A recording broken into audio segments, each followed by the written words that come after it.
Hello students, welcome to chemical science. और बच्चों, आज का हमारा टॉपिक नेचुरल रबर। ठीक है, इम्पॉर्टेंट टॉपिक है, फ्रिक्वेंटली पूछा जाता है आपसे। 5 साल में कम से कम 3 या 4 बार तो पूछा ही जाता है पेपर में। ठीक है, तो स्टार्ट करते हैं। देखिए, natural rubber is obtained from nearly 500 different plants. ठीक है, but the main source for commercial rubber is obtained is the tree. ठीक है, ये रहा आपका tree, Hevea brasiliensis. The rubber is produced from a milky white colloidal latex. ठीक है, आपने देखा भी होगा रबर के, अगर आपने पेड़ अगर देखे होंगे, प्लांट्स वगैरह जिसमें से रबर एक्सट्रैक्ट होती है, तो मिल्की वाइट कलर होता है। ठीक है, colloidal latex. Natural rubber consist mostly of polyisoprene with cis 1,4 head to tail units. ठीक है, दिस इज पॉलीआइसोप्रीन यूनिट बोलते हैं इसको। ठीक है, क्लियर है? तो क्या है, सिस फॉर्म है 1,4 head to tell.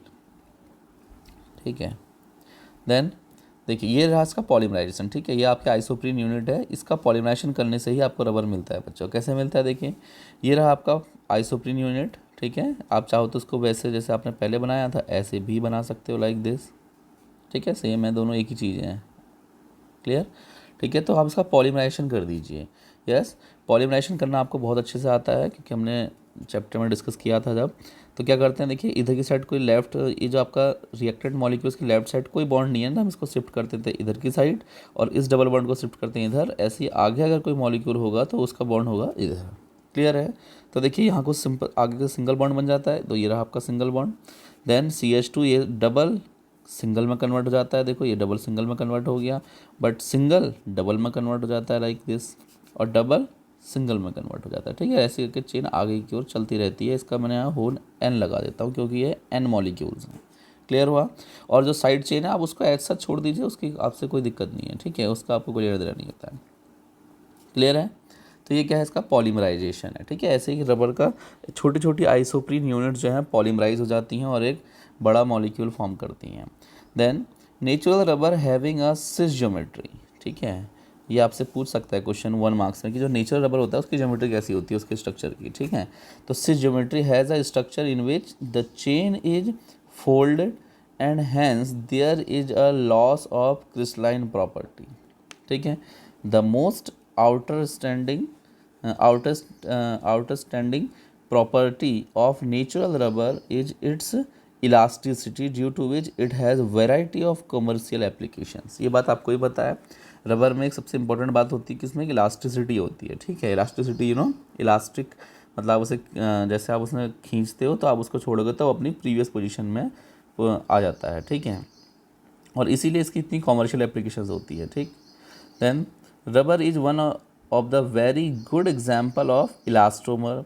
Elastomers are those polymers which are capable of being stretches at least 150% of their original length. ठीक है, and outbreaking and also return to their original shape. ठीक है, 150% तक आप उसको जो स्ट्रेच कर सकते हो। ठीक है, रबर की एक इम्पॉर्टेंट प्रॉपर्टी है। Then the natural rubber obtained from the tree is not a very useful substances। ठीक है, ये बात बिल्कुल सही है। जैसे आप प्लांट से जो ट्री को जो प्लांट से आप जो रबर एक्सट्रैक्ट कर रहे हो ना, वो उसकी कोई एप्लीकेशन नहीं होती है। आप उसको पहले जो है चेंज करना पड़ता है। ठीक है, उसमें थोड़ा बहुत उसको क्या करना पड़ता है, आपको आर्टिफिशियल केमिकल्स वगैरह सब कुछ मिलाने पड़ते हैं, तब जा करके वो रबर आपको जो दिखाई पड़ता है उस टाइप से बन जाता है ना। अगर आप सोचेंगे कि जैसा रबर हम यूज़ कर रहे हैं, जैसे टायर्स वगैरह में आपने प्लांट से एक्सट्रैक्ट किया और उसका सीधे टायर बना दिया, नॉट पॉसिबल। वो टायर जो है चलेगा ही नहीं, वो बिल्कुल इतना ज़्यादा लचीला टाइप होता है, इतना ज़्यादा लिक्विडिटी होती है ना उसके अंदर की, वो एकदम से फैल जाएगा, ऐसे सड़क में चिपक जाएगा या आपके हाथ में चिपक जाएगा। ठीक है, तो उसको पहले बनाना पड़ता है, तो उस प्रोसेस को वल्कनाइजेशन बोलते हैं। ठीक है, वहाँ से भी क्वेश्चन बहुत बार आया बच्चों। देखिए, इन द ईयर 1839, ठीक है, in the year 1839 discovered that heating the gum rubber with sulfur produce a material of important elasticity। ठीक है, much greater through and resistance to heat the process is called vulcanization. ठीक है, ये बहुत important बात है। जो नेचुरल रबर होता है उसको सल्फ़र के साथ से गर्म करना पड़ता है। ठीक है, सल्फ़र डाल के उसको हीट करना पड़ता है, तब जाके आपको आपका यूज़फुल रबर मिलता है। और इस प्रोसेस को बच्चों वेल्कनाइजेशन बोलते हैं। ठीक है, देखो कैसे होता है, क्या लिखा है, in this process the formation of cross linking between the polymer chain occurs. देखिए अभी आपने क्या देखा था, जो आपका रबर था उसमें क्या थे, सीधे सीधे चेन चल रही थी, जब हमने पॉलीमर बनाया था।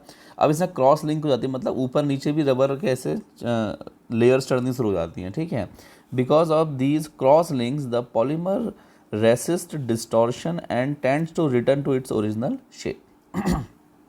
देन ये रहा आपका वोल्केनाइज रबर। देखिए कहा था ना अभी, उसमें क्या था, उसमें तो सीधी चेन चलती जा रही थी, कोई ये ऐसे ऐसे सीधे सीधे चेन चलती जा रही थी लाइक दिस, बट उसमें ये वाला सिस्टम नहीं था। यस, ये वाला सिस्टम उसमें नहीं होता था, है ना। अब इसमें क्या हो गया, आपस में क्रॉस लिंक्ड हो गए, दो लेयर भी आपस में चिपक गई हैं। पहले तो लेयर सीधी सीधी चलती रहती थी, आपस में ना कोई कॉन्टैक्ट नहीं होता था, बट यहाँ पे क्या होता है, आफ्टर वल्कनाइजेशन वो क्या होती है, लेयर आपस में भी चिपक जाती हैं और एक नेटवर्क फॉर्म करना शुरू कर देती हैं। ठीक है, तो इसे क्या है, वल्कनाइज रबर का फॉर्मूला है बच्चों, इंपॉर्टेंट है एग्जाम में। कभी तो एग्जाम में सिर्फ इतना ही पूछ लेते हैं कि वल्कनाइज रबर का फॉर्मूला दे दीजिए, या फिर वल्कनाइजेशन ऑफ रबर क्या होता है। ठीक है, तो आपको लिखना पड़ेगा, क्या करना पड़ता है बताइए हमें, सल्फर के साथ उसको गर्म करना पड़ता है, हीट करना पड़ता है। ठीक है, तो वो क्या करते हैं, क्रॉस लिंक्ड पॉलीमर बना देता है, जो आपस में भी ऐसे ऐसे लिंक्ड होते हैं। ठीक है, इसे क्रॉस लिंक्ड पॉलीमर बोलते हैं। क्लियर हुआ, तो आप इसको देख लीजिए, ये स्ट्रक्चर भी बहुत बार एग्जाम में पूछा गया है। देखिए कैसी होती है process, the vulcanization process convert the natural rubber into either soft rubber 5% sulphur और hard rubber 32 to 35% sulphur.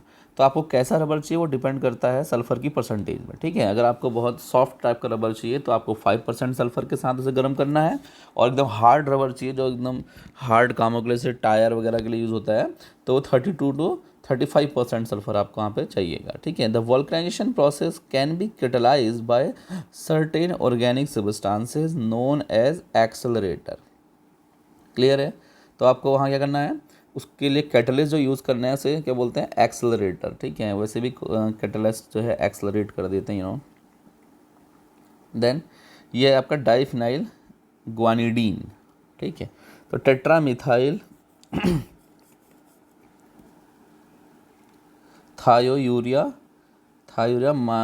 यूरम disulphide.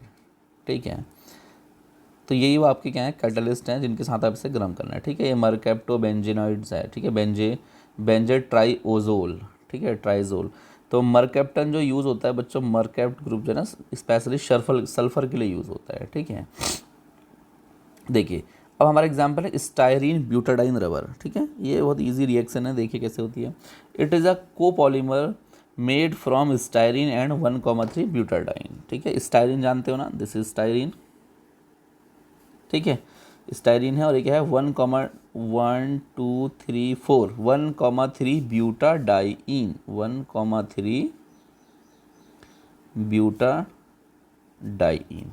ठीक है, तो क्या है, 1,3 ब्यूटाडाइन। तो अब इन दोनों का पॉलीमराइजेशन करा दीजिए, तो इससे क्या हो जाता है, ब्यूना एस रबर आपको मिल जाता है। ठीक है, ये आपने छोटी क्लासेस में पढ़ा है।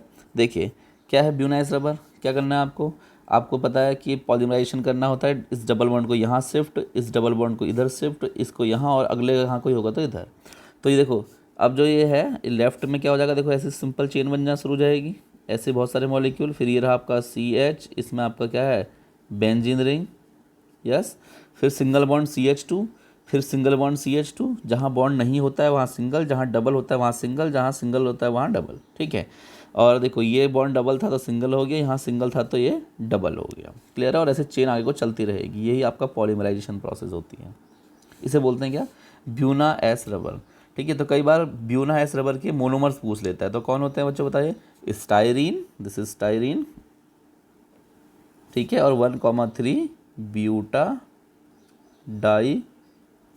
ठीक है, ये क्या है, ब्यूना एस रबर के क्या है, मोनोमर्स हैं। ठीक है, इस और ये क्या है, पॉलीमराइजेशन प्रोसेस के बाद क्या कर देते हैं, ब्यूना एस रबर का फॉर्मेशन कर देते हैं। ठीक है, ये हमारा ब्यूना एन रबर। ठीक है, it is copolymer of 75% butadiene and 25% vinyl cyanamide. ठीक है, विनाइल साइनामाइड, तो कैसा रहा, ये है आपका विनाइल साइनामाइड।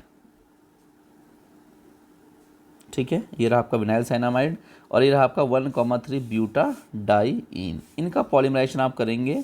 ठीक है, देखो साइनाइड को तो आपको as a side chain treat करना है, आप इसको हटा के यहाँ से यहाँ रख दीजिए और बस इस बॉन्ड की शिफ्टिंग यहाँ, इस बॉन्ड की शिफ्टिंग यहाँ, इस बॉन्ड की शिफ्टिंग यहाँ और आगे कोई होगा तो इधर।